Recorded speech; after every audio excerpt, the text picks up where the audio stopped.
Hello, dear students. Welcome back to Science Wise. This is chapter 10 of class 5, which is Force and Energy. This is part 2 of this video or of this chapter, in which we are going to study about energy. Force we have studied in part 1. ठीक है, part 1 की जो video थी हमने उसमें क्या पढ़ लिया है, फोर्स पढ़ लिया है. अब ये जो वीडियो है ये क्या है, आपकी पार्ट 2 की वीडियो है, तो इसमें हम सिर्फ एनर्जी ही पढ़ेंगे. ठीक है, we need energy to do different activities such as running, dancing, swimming, singing. ठीक है, बहुत सारी एक्टिविटी हम दिन भर में करते हैं.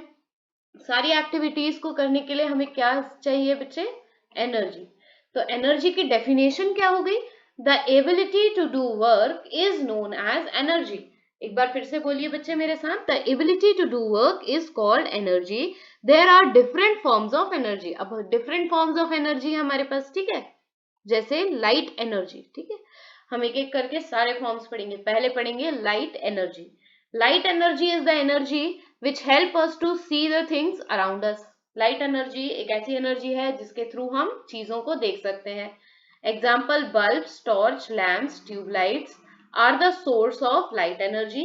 सन is the ultimate source of light energy. ठीक है, सन क्या है, एक अल्टीमेट सोर्स है लाइट एनर्जी का. Okay, heat energy. Fuel such as petrol, diesel, LPG, wood are burned to release heat energy. The heat energy is used for cooking food and running vehicles. Sorry बच्चे, heat energy जब हम किसी fuel को burn करते हैं, जैसे petrol, coal, LPG, would, इनको जब हम बर्न कर देंगे, इस तरीके से बर्न करेंगे, तो क्या रिलीज होगी, हीट एनर्जी. अभी ठंड के दिन है, बहुत लोग वुड जला के भी बैठते हैं, तो वहां क्या रिलीज होती है, heat energy. Heat energy is used for cooking food and running vehicles. Okay, next type of energy is electrical energy. कौन सी एनर्जी है बच्चे, electrical energy. The movement of electrical charges produce electrical energy. जो electrical charges होते हैं उनके movement से क्या produce होती है, इलेक्ट्रिकल एनर्जी. और जो हम टीवी, लैपटॉप, मोबाइल जिसमें हम वीडियो देख पा रहे हैं ना, उसको हम चार्ज या फिर ऑपरेट किससे होता है, वो इलेक्ट्रिकल एनर्जी से. ठीक है, appliances such as electric bulb, lamp, computer, television runs on electrical energy. Next is sound energy. Sound energy is an energy produced when force is applied to an object cause vibration.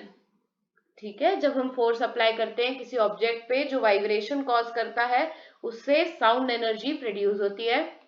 जो musical instrument है जैसे piano, violin, sitar are some source of sound energy. Next हम आ जाए बच्चे, solar energy. Solar energy is obtained from sun. Solar energy, solar मतलब sun, सन से obtain होने वाली एनर्जी कौन सी हो गई आपकी, सोलार एनर्जी. और इसको हम क्यों यूज करते हैं, to produce electricity and heat and light. ठीक है, इससे क्या होता है, हीट, लाइट और इलेक्ट्रिसिटी का प्रोडक्शन होता है. Wind energy.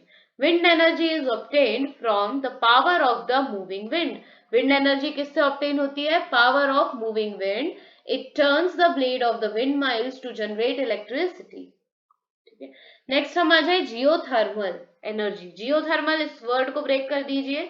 जियो मीन्स अर्थ और थर्मल मीन्स हीट. तो अर्थ की हीट से प्रोड्यूस होने वाली एनर्जी हो गई आपकी जियोथर्मल एनर्जी. ठीक है, energy is obtained from heat of the earth. तो अर्थ की हीट से प्रोड्यूस होती है, उसे हम बोलते हैं geothermal energy. It is used for generating electricity. और इसका यूज क्यों होता है, इलेक्ट्रिसिटी को जनरेट करने के लिए. अब नेक्स्ट हम आ जाए हाइड्रो एनर्जी. हाइड्रो मीन्स पानी, means water. Hydro means water. तो hydro energy is harnessed from the power of falling or running water.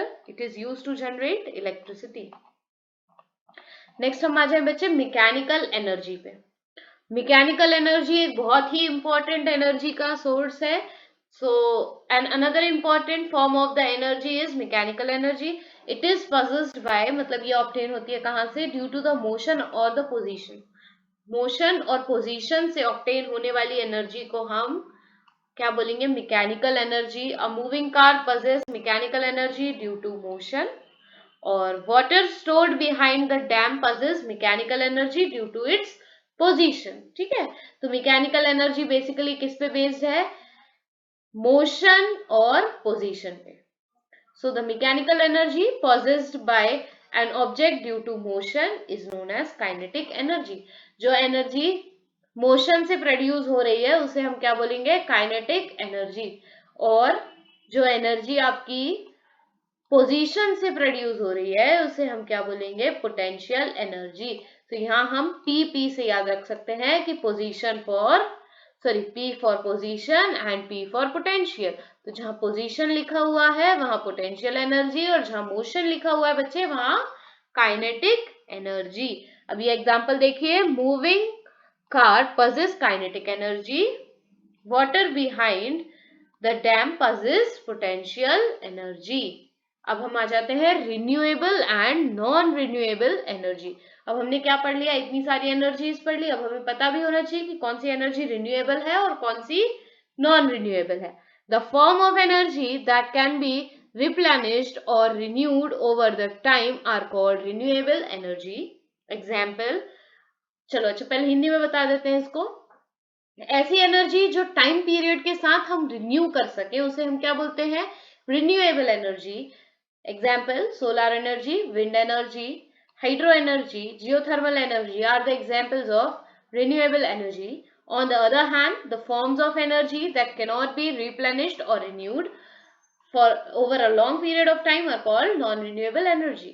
ठीक है, ऐसी एनर्जी के सोर्सेस जो हम रिन्यू नहीं कर पाएंगे लॉन्ग पीरियड ऑफ टाइम के बाद भी, तो हम उसे क्या बोलेंगे, नॉन रिन्यूएबल रिसोर्सेज। और रिन्यूएबल कौन सी होती है, जिनको हम रिन्यू कर लेते हैं टाइम के साथ उन्हें हम रिन्यूएबल बोलते हैं। Okay, the energy obtained from coal petroleum are non renewable energy. ठीक है, ओके, से इट करेक्ट। तो से काइनेटिक, एक बार फिर से बोलो, काइनेटिक। Next potential, potential. ठीक है, hope so this video is very clear to you all. If you have any doubt related to second part of this chapter, which is force and energy, you can mention your doubts in comment section. Hope so you have learned from this video. Keep watching, stay tuned to Science Wise. Thank you.